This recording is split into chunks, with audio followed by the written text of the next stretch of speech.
Si tratta ormai della tristemente nota truffa del finto carabiniere che fa leva sulla prostrazione e sul senso di agitazione che viene generato in questi anziani alla notizia che un loro congiunto è rimasto coinvolto in un grave fatto per il quale tra l'altro viene chiesta una cauzione importante. Il familiare in questo caso coinvolto in un fantomatico grave incidente stradale è la figlia della vittima, una 86enne della Castellana. L'anziana viene raggiunta da una telefonata, dall'altro capo della cornetta un finto maresciallo dei carabinieri che chiede alla pensionata una cauzione per aiutare la parente.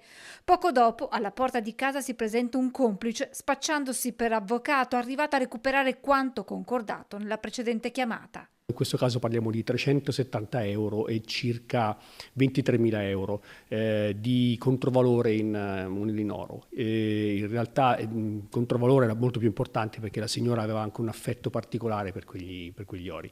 Appena il malvivente si allontana, l'anziana si rende conto del raggiro e avverte il 112. Scattano immediatamente le indagini dei carabinieri. L'86enne aveva ancora nella memoria del telefono il numero di uno dei due truffatori.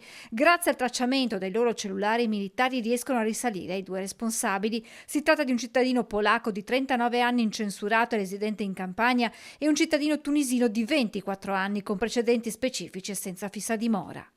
Hanno consentito di individuare questi due soggetti, l'uno alla stazione di Padova e l'altro alla stazione di Mestre, diretti chiaramente in Campania, e di recuperare tutto il maltolto.